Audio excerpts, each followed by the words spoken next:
आज के दूसरे सेमीफाइनल में ऐसा कुछ भी नहीं हुआ जो कि एक्सपेक्टेड नहीं था।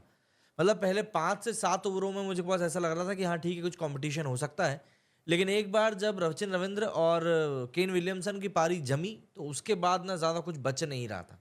एंड देखिए, साउथ अफ्रीका का जो इतिहास रहा है, जब हम नॉकआउट मैचेस की बात करते हैं, देखिए कोई बुराई वाली बात नहीं है, बट साउथ अफ्रीका ऐसे मैचेस में चोक कर जाता है। हम बोल सकते हैं एक हद तक कि नहीं यार, इन लोगों ने बढ़िया गेम दिखाया और डेविड मिलर ने सेंचुरी मार दी। लेकिन डेविड मिलर की जब सेंचुरी आई ना, तब तक भी बहुत देर हो चुकी थी। एक भी खिलाड़ी ऐसा नहीं था जो डेविड मिलर का साथ देने के लिए खड़ा हुआ रहा हो। एंड इवेंचुअली ऐसे में फिर चीज़ें और भी ज़्यादा दिक्कत वाली होती गई। एंड इवेंचुअली हमने देखा ही कि किस तरीके से साउथ अफ्रीका की पूरी टीम डल गई। 31 से लेकर 40 ओवर्स, ये जो 10 ओवर का फेज था, इसमें 4 विकेट गिरे। 21 से लेकर 38 ओवर का जो फेज था, उसमें 3 विकेट गिरे। मतलब बीच के 20 ओवरों में साउथ अफ्रीका के 7 विकेट गिरे हैं, और ये 7 विकेट ही इनके इस पूरे चेज के ऊपर महंगे पड़ गए। देखिए, किसी भी गिवन कंडीशंस में 360 रन का चेज कभी भी आसान नहीं होता, कभी भी आसान नहीं होता। लेकिन अगर हम लोग पाकिस्तान की पाटा पिचेस की बात कर रहे हैं, तो वहां पर एक बार के लिए चलिए मान लीजिए कि रन बन सकते हैं, लेकिन उसके लिए भी आपको कंटिन्यूस पार्टनरशिप चाहिए।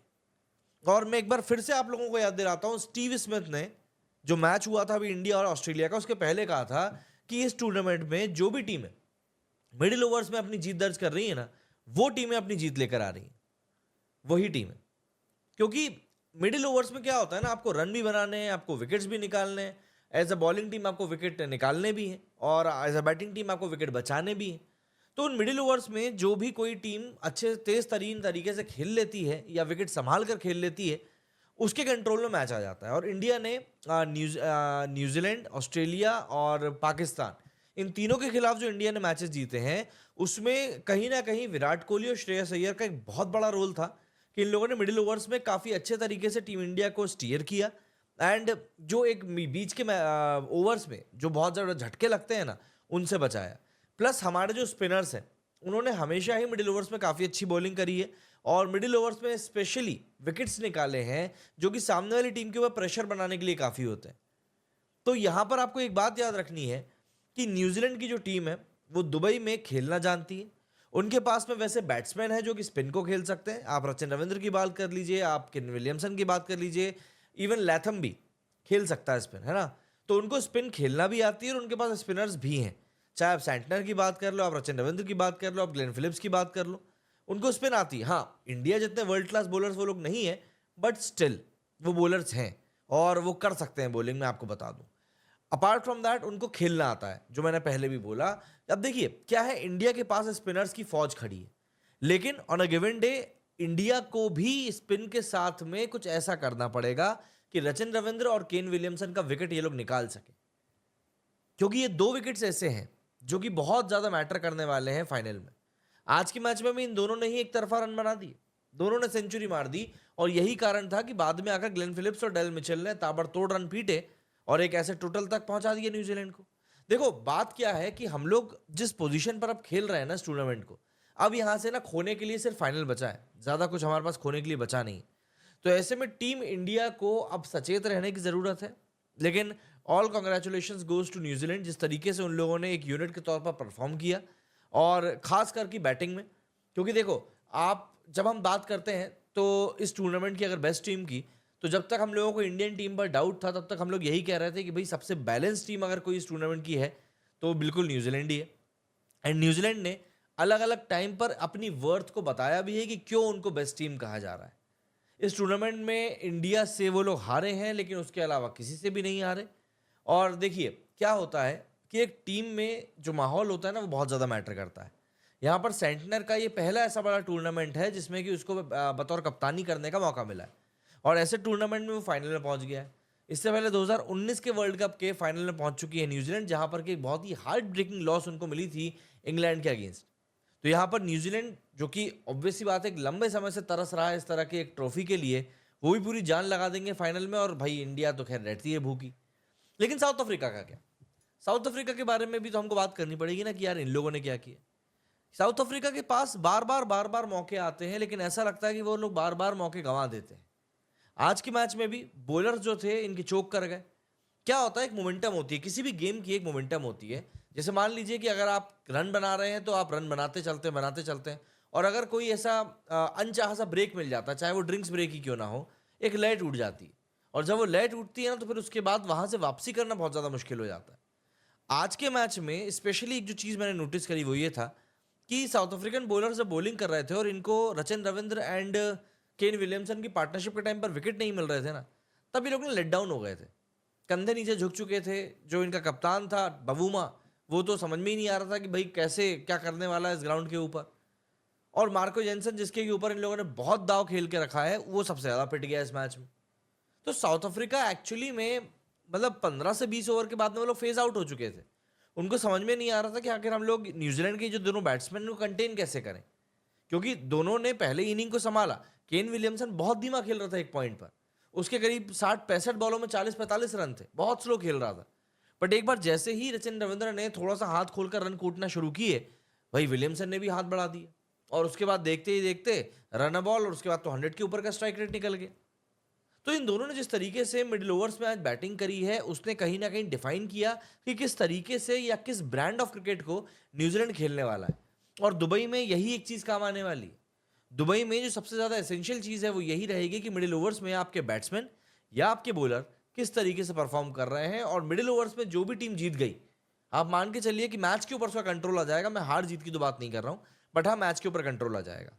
और एक बार फिर से ये कहना बिल्कुल भी गलत नहीं होगा कि जो दो बेस्ट टीम है इस टूर्नामेंट की, वो दोनों की दोनों बेस्ट टीमें जो है इस बार फाइनल में पहुंची।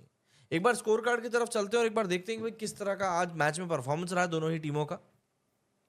क्योंकि जिस तरीके से आज आज के मैच में जो परफॉर्मेंस आनी चाहिए थी ना, वो मुझे ऐसा लगता है कि साउथ अफ्रीका की तरफ से नहीं है। क्योंकि साउथ अफ्रीका की तरफ से अगर एक या दो बैट्समैन में अच्छे टिक जाते ना, तो ये मैच और क्लोज बन सकता था, और क्लोज बन सकता था। डेविड मिलर ने बहुत कोशिश करी, लेकिन देखिए जो आखिरी के उस बंदे ने 30 रन बनाया ना, उसको भी पता था कि अब कुछ नहीं होना है, तो वो भी सिर्फ बल्ला घुमा रहा था। जीत के लिए नहीं थे वो, जीत से ज्यादा सेंचुरी के लिए रन थे, मैं इतना समझता हूँ। एक बार स्कोर कार्ड की तरफ चलते हैं और देखते हैं कि भाई स्कोर कार्ड आज के मैच का कैसा क्या। क्योंकि देखो आप इस मैच में ना मतलब कोई फ्लॉ नहीं ढूंढ पाओगे, क्योंकि 360 रन एक बहुत बड़ा स्कोर होता है यार। देखो यहाँ पर विलियम का विकेट ठीक ठाक जल्दी गिर गया था, बट उसके बाद जो पार्टनरशिप हुई थी यहाँ पर रचिन रविंद्र और विलियमसन के बीच में, वो बहुत ज़्यादा खतरनाक हो गई थी। मतलब वो ऑलमोस्ट 160 रनों की कुछ की पार्टनरशिप हुई थी। यहाँ पर रचिन रविंद्र जो था उसने तेज क्रिकेट खेला, लेकिन आप देखो दोनों का स्ट्राइक रेट यहाँ पर 106 और 108 का स्ट्राइक रेट है। अब ये स्ट्राइक रेट से अगर आप गेम को खेल रहे हो तो ऑब्वियस सी बात है आप पूरे गेम को कंट्रोल करके ही चल रहे हो। 106 और 108 का स्ट्राइक रेट वनडे में आज की तारीख में ही बुरा नहीं होता है। लेकिन जो सबसे ज्यादा स्टैंड आउट चीज करके गई वो ये थी कि डैरल मिचेल उसके बाद आया, उसने 132 के स्ट्राइक रेट से रन बनाए। ग्लेन फिलिप्स उसके बाद आया, उसने 181 के स्ट्राइक रेट से रन बना दिए। और इन दोनों ने मिलकर ही, मतलब आप यहाँ पर बॉलें देखिए, सिर्फ और सिर्फ 64 बॉल्स में दोनों ने 98 रन ठोक दिए। तो जब आपके बॉलर इतना बुरा कुटेंगे तो फिर आप कैसे बच पाओगे। अब आप बॉलिंग को देखो एक बार साउथ अफ्रीका की। मार्को जैनसन जिसके ऊपर सबसे बड़ा दाव खेला गया था, उसने 10 ओवर में 89 रन दे डाले 7.9 की इकोनॉमी से। केशव महाराज की अगर हम बात करें तो वो बंदे ने भी 10 ओवर में 65 रन दे दिए। मतलब जो इनके विकेट टेकर्स हैं, जिनके के ऊपर ये लोग दाव लगा रहे हैं कि नहीं यार ये लोग जो है विकेट निकाल कर हमें देंगे, वो लोग विकेट नहीं निकाल रहे हैं, वो लोग विकेट नहीं निकाल के दे पाए। और यही कारण है कि आज इनकी बॉलिंग बिल्कुल फ्लैट नजर आई। आप एक बार इकोनॉमी देखो ना इन लोगों की।